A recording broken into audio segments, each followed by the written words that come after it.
नमस्ते बच्चों। 9th class के अंदर अपने चैप्टर 2 के लिए मैंने आपको बेसिक पहले दे दिया गया है कि बेसिक मैंने करवा दिया कि बेसिक आपकी क्या क्या चीज़ें होती हैं, उससे रिलेटेड मैंने आपको बेसिक में सारा कुछ समझा दिया। अब अपने जो एक्सरसाइज है वो आपके है चैप्टर 2 की 2.1 एक्सरसाइज है, उसके आपके क्वेश्चंस है जो मैंने समझाया है। मैंने आपको कहा था घर पे करके देखना, अगर नहीं किए तो भी मैं क्वेश्चन समझा रहा हूँ, उसको आप अच्छी तरह से समझना 1 बाय 1। तो देखो फर्स्ट क्वेश्चन है, निम्नलिखित व्यंजकों में कौन कौन एक चर में बहुपद है और कौन कौन नहीं है, कारण के साथ अपना उत्तर दीजिए। यहाँ व्यंजकों में कौन से एक चर में बहुपद है। एक चर का मतलब होता है एक्स और वाई की बात हो रही है। किसकी बात हो रही है? एक्स और वाई की बात हो रही है, यानी एक चर में बहुपद कौन सा है। ठीक है, तो एक चर का मतलब एक चर आएगा तो वो क्लियर हो जाएगा। जैसे फर्स्ट क्वेश्चन है, इसका फर्स्ट पार्ट देखो, यहाँ देखो एक्स स्क्वायर एक्स एक ही चर आ रहा है, तो एक चर में बहुपद है। अब बहुपद है या नहीं उसको देखना है। ठीक है, ये बहुपद है क्या? तो देखो बहुपद की मैंने क्या बताया था, बहुपद वो होता है जिसकी घात पूर्ण संख्या में होती है। तो देखो इसकी घात क्या है? 2 है, इसके ऊपर घात मैंने कहा था 1 है, तो ये क्या है? 2 और 1 क्या पूर्ण संख्या में, तो ये क्या है? एक चर वाला बहुपद है। कौन सा है? एक चर। ठीक है, एक चर वाला बहुपद है। ठीक है, यहाँ पे भी देखो इसकी घात क्या आ रही है? 2 आ रही है, तो घात क्या आ रही है? पूर्ण संख्या में आ रही है। पूर्ण संख्या 0 1 2 3 4 5 होती है, घात पूर्ण संख्या में आ रही है। चर की घात देखनी है, इसकी नहीं देखनी है, चर की। तो चर की घात 2 आ रही है, ये भी पूर्ण संख्या में, ये भी। और क्या है? एक ही चर आ रहा है भाई, इसका मतलब ये भी है एक चर।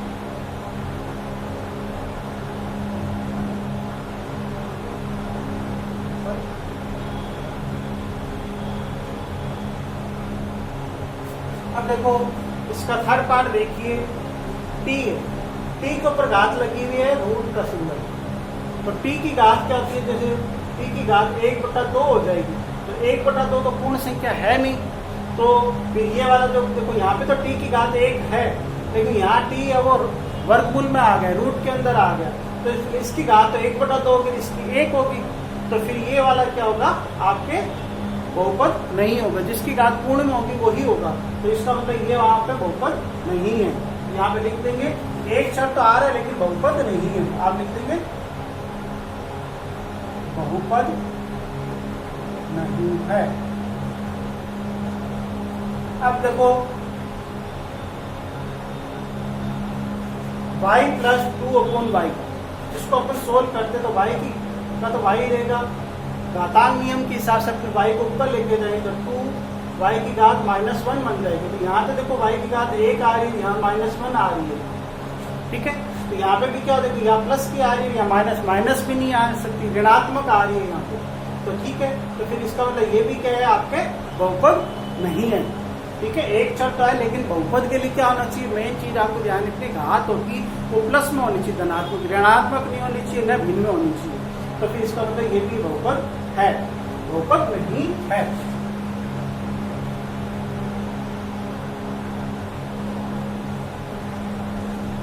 अब देखो यहाँ 10 आ रही घात, यहाँ 3 आ रही, यहाँ 50 आ रही। अब घात सारी की सारी पूर्ण संख्या में, लेकिन क्या है? चर देखो अलग अलग आ रहे हैं, x आ रहा है, y आ रहा है, तीन चर आ रहे हैं। तो ये बहुपद तो है लेकिन 3 चर वाला बहुपद है। क्या लिखेंगे? 3 चरों वाला।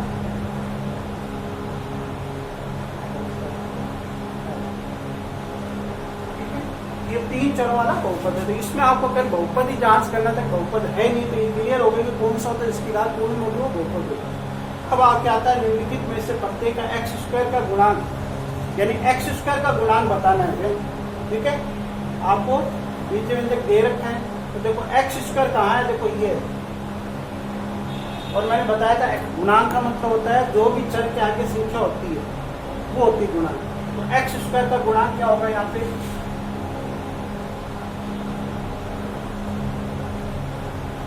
x² का गुणांक आप क्या है? यहाँ पे देखो कोई संख्या नहीं है, इसका मतलब 1 होगा। क्या होगा? 1 होगा। x² का गुणांक आपके 1 होगा। दूसरा क्वेश्चन देखिए, इसी का सेकेंड पार्ट, 2 - x² + x की घात 3। तो क्या इसमें क्वेश्चन एक्स स्क्वायर के पूछ रहे, तो एक्स स्क्वायर वाले पद को ही देखना है, बाकी को नहीं देखना। अगर जिसका पूछा जाएगा उसी का, तो एक्स स्क्वायर का पूछ रहा है तो यहाँ पे भी एक्स स्क्वायर का गुणांक क्या हो जाएगा, एक्स स्क्वायर गुणांक -1 आएगा।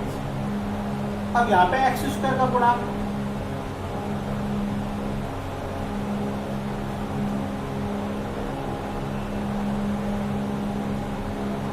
देखो एक्स स्क्वायर आगे क्या लिखा है, π/2, तो इसका आंसर आएगा π/2।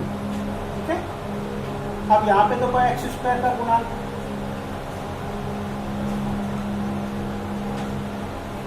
तो कोई इसमें एक्स स्क्वायर वाला पद आ ही नहीं रहा है।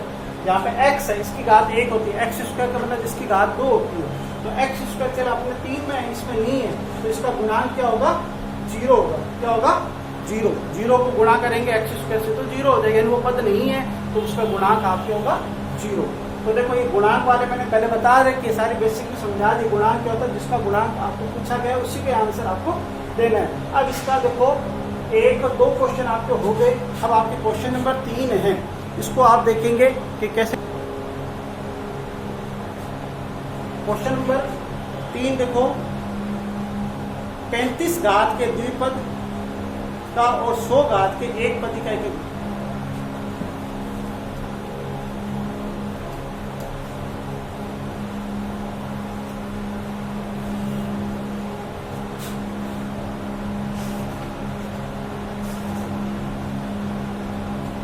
क्वेश्चन नंबर 3 है, 35 घात का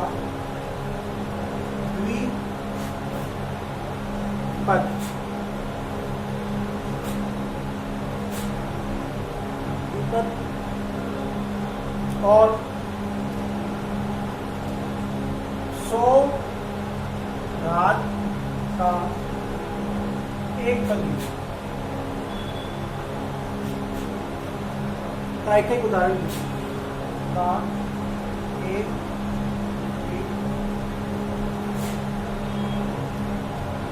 उदाहरण। देखो 35 घात बनाना है द्विपद, तो आपने मैंने एक उदाहरण देना है।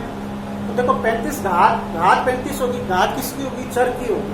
तो चर की घात यहाँ पे कोई भी ले लेंगे, x के ऊपर लगा देंगे 35, और द्विपद का मतलब जहाँ 2 पद आएंगे, तो यहाँ पे देखो एक ही पद लिखा गया है, तो यहाँ पे इसके पास में कोई भी संख्या लिख सकते हो, +5। तो ये एक उदाहरण हो गया। और भी बन सकता है उदाहरण, x की घात 35 -4, ये भी बन सकता है। x की घात 35, x के आगे 4 भी लिख सकते हो, +7। तो ये एग्जाम्पल बहुत सारे हैं, कोई भी आप एक एग्जाम्पल लिख देना है। 35 की घात में आपसे एक ही पूछा गया तो एक ही देना है, लेकिन आपको मैंने बहुत सारे बता दिए। ऐसे घात 35 होनी चाहिए, घात आपके 35 बनेगी और बाद में कोई प्लस माइनस या द्विपदी मतलब 2 पद आने चाहिए। ठीक है। अब आपको एक पदी का पूछा गया है, एक पदी में क्या है, घात क्या होनी चाहिए, 100, तो x के ऊपर लगा देंगे 100, ये एक पदी का उदाहरण है। ऐसे और कुछ लिख लो, 7, x के आगे 7 लिख के ऊपर 100 बना लो, या -7 x के ऊपर 100 लिख लो, या 5/2 x की घात 100। तो ये बहुत सारे एग्जाम्पल, 1 2 3 4, इसमें से कोई भी आप एक लिख सकते हो। ठीक है। तो ये द्विपदी का है और ये एक पदी का उदाहरण है। ठीक है। ये 2 उदाहरण आपको मैंने समझा दिए हैं कि एक एक इसमें उदाहरण लिखना है। अब आपके देखो क्वेश्चन नंबर 4 है। क्वेश्चन नंबर 4 में देखो इसका निम्नलिखित बहुपदों में से प्रत्येक बहुपद की घात लिखी है।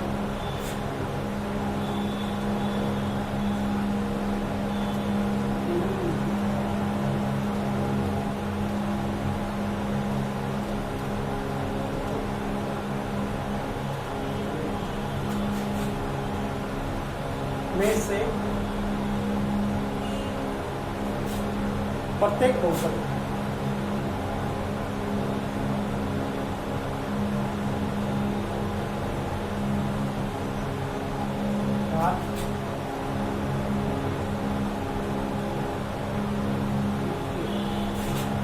निम्नलिखित बहुपदों में से प्रत्येक बहुपद की घात है, निम्नलिखित बहुपदों में से प्रत्येक की घात की बहुपद की। तो देखो पहला क्वेश्चन है इसका 5x² प्लस 4 5x की घात 3 प्लस 4x² प्लस 7x। तो देखो इसकी घात क्या है, देखो x के ऊपर घात 3 है, इसकी घात क्या है 2 है, इसकी घात क्या है 1 है, मैंने बताई। तो हाईएस्ट घात क्या है 3 है, जिसका आंसर क्या होगा 3 होगा। प्रत्येक बहुपद की हाईएस्ट सबसे बड़ी घात बतानी है, तो निम्नलिखित बहुपद में प्रत्येक बहुपद की घात यह 3 घात वाला बहुपद है। फिर उसके बाद में 4 माइनस y², इसकी घात देखो इसमें ही है, इसमें तो कोई घात है ही नहीं, 0 होती है, तो यहाँ घात 2 है, इसकी घात क्या आएगी 2 आएगी। देखो थर्ड पार्ट इसका देखो 5t माइनस √7,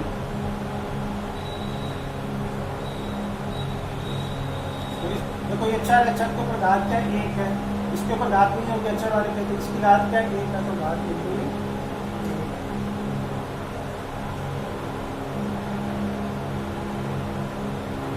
और देखिए 3,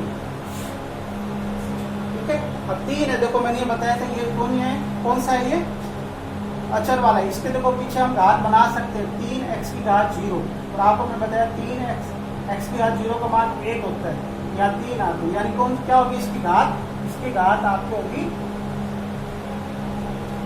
0, ये 0 घात वाला बहुपद। ठीक है, तो आज अपने 4 क्वेश्चन क्लियर कर लिए हैं, चारों को मैंने बता दिया, आप इसको नोटबुक में नोट कर लेना और अच्छी तरह से प्रैक्टिस कर लेना। Thank you.